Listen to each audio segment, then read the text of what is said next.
آج میں اور آپ یہ سمجھتے ہیں کہ محبت کا محور صرف مکہ ہے. نہیں نہیں نہیں، محبت اور مودت کے محور اسلام میں دو ہیں، مکہ اور مدینہ. مکہ اور مدینہ. جس طرح حضرت ابراہیم کی دعا سے مکہ حرم بنا، اسی طرح رسول اللہ کی دعا سے مدینہ حرم بن گیا. رسول اللہ صلی اللہ علیہ وسلم نے کہا تھا، میں محمد صلی اللہ علیہ وسلم اس مدینہ کے لیے دعا کرتا ہوں. بلکہ یہ بھی کہہ دیا کہ جس طرح باپ ابراہیم نے مکہ کے لیے دعا کی تھی اور اس کے لیے برکتوں کی دعا کی تھی، میں محمد صلی اللہ علیہ وسلم مدینہ کے لیے دگنی دعا کرتا ہوں. اللہ اس کے پھلوں میں، اللہ اس کے سا میں، اللہ اس کے مد میں برکتیں نازل فرما. حتیٰ کہ مدینہ کی جو حرم ہے، رسول اللہ صلی اللہ علیہ وسلم نے اس کا احترام مکہ کی طرح فرض کیا. کیا کہا؟ یہ بھی حرم ہے، عیر اور سور کے مابین یہ بھی حرم ہے. مدینہ منورہ کو حرم بنایا. بعض لوگوں نے سمجھا شاید یہ تمثیلی حرم ہے. رسول اللہ صلی اللہ علیہ وسلم نے واضح کیا کہ یہ عینی طور پہ حرم ہے. کیوں؟ کیا کہا؟ نہ اس جگہ میں کسی کو گھبراہٹ میں ڈالا جائے گا، نہ یہاں سے کوئی گری پڑی چیز کو اٹھایا جائے گا، الا یہ کہ کوئی اٹھا کر اعلان کرنا چاہے، اس کو اصل مالک کو دینا چاہے. نہ یہاں پہ شکار کیا جائے گا، نہ یہاں کے جانوروں کو بھگایا جائے گا. میں محمد صلی اللہ علیہ وسلم مدینہ کو اسی طرح حرم قرار دیتا ہوں جس طرح مکہ کو میرے باپ ابراہیم نے حرم قرار دیا. اور کیا کہا؟ المدینۃ خیر لہم لو کانوا یعلمون. مدینہ ان کے لیے بہتر ہے. کن کے لیے؟ میرے اور آپ کے لیے، رہتی امت کے لیے، صحابہ کے لیے. رسول اللہ یہ حدیثیں پڑھ رہے ہیں، والمدینۃ خیر لہم. اور ان کو کیا پتا کہ مدینہ ان کے لیے کتنا بہتر ہے. مدینہ ایک ایسی رہائش گاہ ہے جو جان بوجھ کر یہاں سے نکلتا ہے، اللہ تعالیٰ اس کے بدلے میں اس سے بہتر بندہ مدینہ میں داخل کر دیتا ہے. مدینہ ایک ایسی بھٹی ہے جو اس طرح گناہگاروں اور منافقوں کو اپنے دامن سے نکال دیتی ہے. جس طرح چاندی سے میل کچیل بھٹی جو ہوتی ہے آگ کی، وہ چاندی سے میل کچیل کو بھگا دیتی ہے، مدینہ اس طرح کی بھٹی ہے. من استطاع ان یموت بالمدینۃ فلیمت بہا فانی اشفع لمن یموت بہا. اس حدیث کا بندہ کیا ٹرانسلیشن کرے بتائیے؟ من استطاع ان یموت بالمدینۃ فلیمت بہا.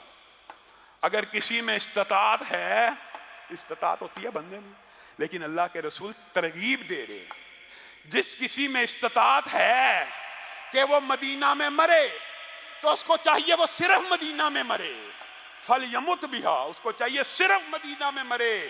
فانی اشفع، میں محمد صلی اللہ علیہ وسلم قیامت کے دن مدینہ میں مرنے والوں کے لیے سفارش کروں گا. اسی طرح بقیع میں دفن ہونے والوں کے لیے سفارشیں ہوں گی. متعدد حدیثیں.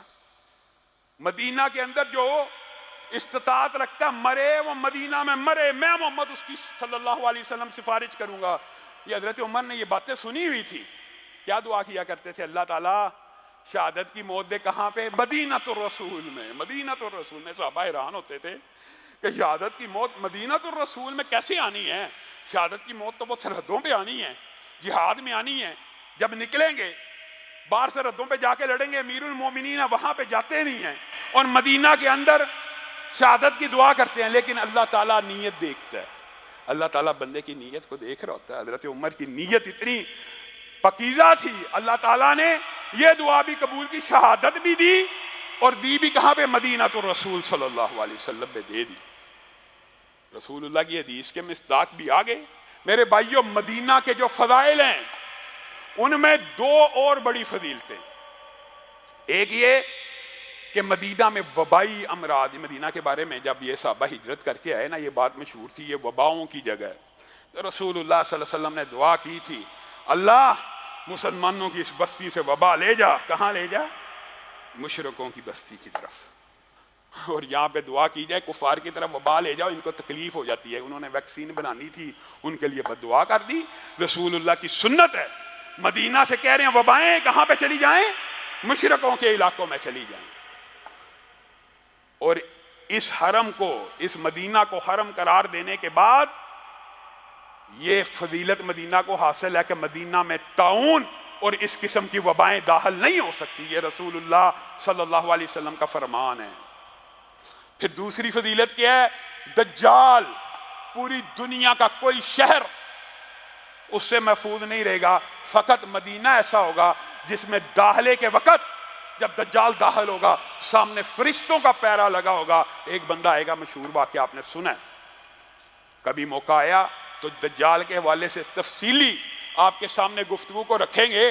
کتنا بڑا عظیم الشان فتنہ ہے، مردہ کو اس طرح تدریجن اور اس طرح شعبدے بازی کے ذریعے زندہ کرے گا کہ لوگوں کو مغالطہ ہو جائے گا۔ حتیٰ کہ حدیث میں آتا ہے یہ مدینہ میں جب داخل ہونے لگے گا فرشتوں کی فوج دیکھے گا، رسول اللہ صلی اللہ علیہ وسلم کی مسجد کی طرف اشارہ کر کے ایک پہاڑ کے اوپر کھڑے ہو کے کہے گا یہ آخری نبی کا محل ہے، معاذ اللہ، مسجد کو محل کہے گا، میں اس محل کو آج گرا دوں گا۔ سرحد پہ داخل ہونے کی کوشش کرے گا، فرشتوں کی فوج، مسلمانوں کا ایک عظیم الشان نیک انسان اس سے مکالمہ ہوگا، اس کی گردن کو اڑا دے گا۔ گردن کو اڑانے کے بعد اس کو دوبارہ کھڑا کرے گا، ہاں تو کہتا تھا کہ میں تیرے پہ غالب نہیں آ سکتا، میں نے تو تیری گردن تن سے جدا کی، تجھے دوبارہ زندہ کھڑا کر دیا۔ وہ بندہ کہے گا پہلے تو مجھے شک تھا، اب مجھے یقین ہو گیا کہ تو ہی دجال ہے، کیونکہ میں نے رسول اللہ کی یہ حدیث سنی ہے کہ ایک دجال ایک وقت شہر میں داخل ہونے کی کوشش کرے گا، وہاں پہ ایک بندے کی گردن کو مارے گا، اس کو دوبارہ زندہ کرے گا، مجھے امید ہے وہ بندہ میں ہوں، کیونکہ حدیث کے الفاظ ہیں پھر دوبارہ قتل کرنے کی کوشش کرے گا تو قتل نہیں کر سکے گا۔ دجال اسی وقت تلوار چلائے گا، ان کی گردن لوہے کی بن چکی ہوگی، تلوار نہیں کاٹے گی، اور اس بندے اس وقت بھی ایسا نیک بندہ، کیوں؟ کیونکہ رسول اللہ صلی اللہ علیہ وسلم کی حدیث ہے ایمان دنیا سے ختم ہوتا چلا جائے گا، ایک وقت آئے گا، ایک وقت آئے گا ایمان دنیا سے ختم ہوتا چلا جائے گا، لیکن ایمان ایک جگہ موجود ہوگا، اور وہ جگہ کون سی ہوگی؟ مدینہ، کیونکہ مدینہ سے ایمان شروع ہوا اور مدینہ میں واپس لوٹے گا۔ ایسے بھی رسول اللہ نے مثال دی ہے کہ جس طرح سانپ اپنے بل میں واپس لوٹتا ہے، مدینہ سے ایمان نہیں نکل سکتا۔ مدینے والوں کے بارے میں رسول اللہ صلی اللہ علیہ وسلم نے کہا جو اہل مدینہ کو تنگ کرے گا وہ نمک کی طرح گھل جائے گا، یہ حدیث ہے۔ جو اہل مدینہ کے اندر بدعت کو رواج دے گا وہ نمک کی مانند گھل جائے گا، اس کے اوپر اللہ رسول فرشتوں کی لعنت ہوگی۔ گویا مدینہ ایک ایسا مقام ہوگا جہاں شرک و بدعات قیامت تک کے لیے سب سے کم ہوں گی، ایمان قیامت تک سب سے زیادہ ہوگا۔ محدثین، علماء، فقہاء، جتنے بھی عظیم الشان قیامت تک لوگ پیدا ہوں گے ان میں اکثریت مدینہ کی طرف ہوگی۔ تو میرے بھائیو، عقیدت کا، الفت کا، محبت کا، معدت کا محور صرف مکہ نہیں ہے بلکہ مدینہ بھی ہے۔ دو محور ہیں عقیدت و احترام کے، ہدایت کے سرچشمے دو ہیں، یا ہدایت مکہ سے آتی ہے یا ہدایت مدینہ سے آتی ہے۔ اللہ جو کہا گیا، جو سنا گیا، اس کو سمجھنے کی توفیق عنایت فرمائے۔